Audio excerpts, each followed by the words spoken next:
Morning. আপনারা সবাই কেমন আছেন? দেখুন হাজব্যান্ড পিটি করে কোয়ার্টারে ফিরছে, তো সেটি দেখার পরে আমি ব্যালকনিতে চলে আসলাম, কারণ এখান থেকে কিছু লেমন গ্রাস পাতা নিয়ে নেব। হাজব্যান্ড এই পাতার চা খেতে খুবই পছন্দ করে, তো মাঝে মধ্যে যখন পাতাগুলো একটু বড় হয়ে যায় আমি এভাবে ছিঁড়ে নিয়ে চা বানাই। আপনারা যদি আমার ভিডিও দেখে থাকেন তো দেখবেন আগেও আমি এই পাতা দিয়ে চা বানিয়ে খেয়েছি। এর যেমন গন্ধ আর তেমন স্বাদ। তো আপনারা যদি পারেন হাতের কাছে কোনো দিন কিনবেন, আর যদি না পান তো নার্সারিতে হয়তো অবশ্যই এর গাছ পেয়ে যাবেন। তো আপনারা বাড়িতে লাগাবেন, দেখতে পাবেন যে এর চা কত সুস্বাদু হয়, অন্য চাকে হার মানিয়ে দেবে। তো দুজনের জন্য চা বসিয়ে দিলাম। হাজব্যান্ড ইতিমধ্যে এসে কলিং বেল টিপে দিয়েছে, তো এসে বসে আছে। তো আমি হচ্ছে এই চা বানিয়ে নিয়ে যাচ্ছি দুজনের জন্যে, দুজনে মিলে চা খাবো। তারপরে দেখুন পাশের ঘরের বান্ধবী আমাকে এই দিয়ে গেল সাবুর পকোড়া আর ধনেপাতার চাটনি। এটা উপোসের দিনও খাওয়া যায়, তবে বান্ধবী এমনিই আজকে করেছিল, ওর খেতে ইচ্ছা করছিল। বান্ধবী বলতে ও ইউপির বান্ধবী, তো আমাকেও দিয়ে গেল। খুব সুন্দর খেতে হয়। একটা খেয়ে দেখাচ্ছি। ভিতরে আলু, ধনেপাতা, জিরে, কাঁচা লঙ্কা কুচি, তো এইগুলো দিয়ে করা হয়, খুব সুন্দর খেতে হয়।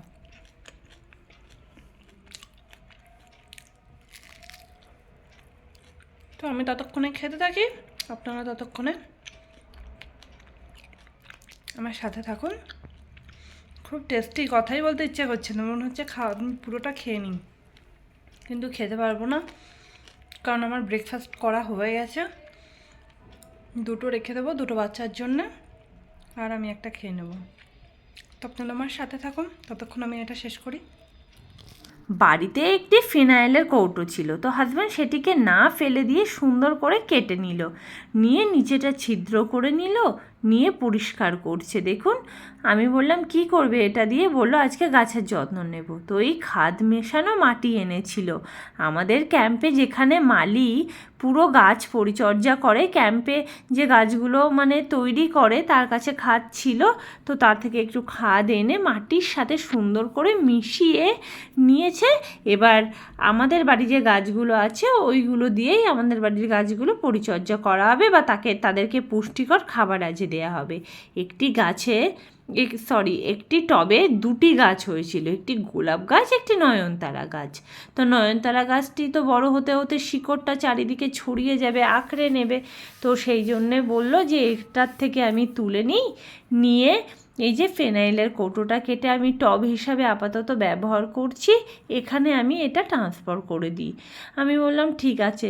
আসলে কি বলুন তো, ঘরে অনেকগুলো টব আছে, আর আমরা তো এখানে ট্রান্সফারেবল জব, এতদিন আমার ভিডিও দেখে আপনারা বুঝতে পেরেছেন, আর কতই বা ইউজ করবো আর কতই বা ব্যবহার করব। তো সেই জন্যে ভাবলাম এই ছোটোখাটো জিনিস দিয়ে নিজের শখগুলো পূরণ করি, কারণ যাওয়ার সময় এগুলো জানেন তো সবই প্রায় ফেলে রেখে যেতে হয়, এগুলো সেভাবে কিছু নিয়ে যাওয়া যায় না। আমাদের প্রচুর জিনিস আমরা ছেড়ে রেখে যাই, অন্য কেউ এসে ব্যবহার করে বা কিছু বিক্রিও করে দিয়ে যায়।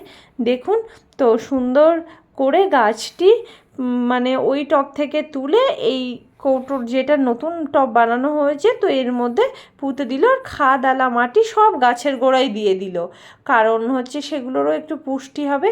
এটি একটি হ্যাঙ্গিং গাছ, এর নাম আমি জানি না। যখন আমরা বাড়ি গিয়েছিলাম এটা ছোট অবস্থায় ছিল, ছোট টবে, কিন্তু এটা কি হয়েছে ধীরে ধীরে বড় হয়ে গেছে, আর জায়গাটা এখন ছোট হয়ে গেছে। তো বললো এটাকেও ট্রান্সফার করে দিই, একটু বড় জায়গা লাগবে। তো দেখুন ওই যে মুখের অংশটি সেটিও হাজব্যান্ড ফেলেনি, তো সেটি এর মধ্যে এই খাদালা মাটি দিয়ে দিচ্ছে। মাটি দেওয়ার পরে এই হ্যাঙ্গিংটা তার মধ্যে বসিয়ে দিচ্ছে, বসিয়ে দেওয়ার পরে চারিদিকে মাটি আর খাদ ভালো করে আর কি যেটা মেশানো ছিল সেটা সুন্দর করে ভরে ভরে সেট করে আর কি দিচ্ছে।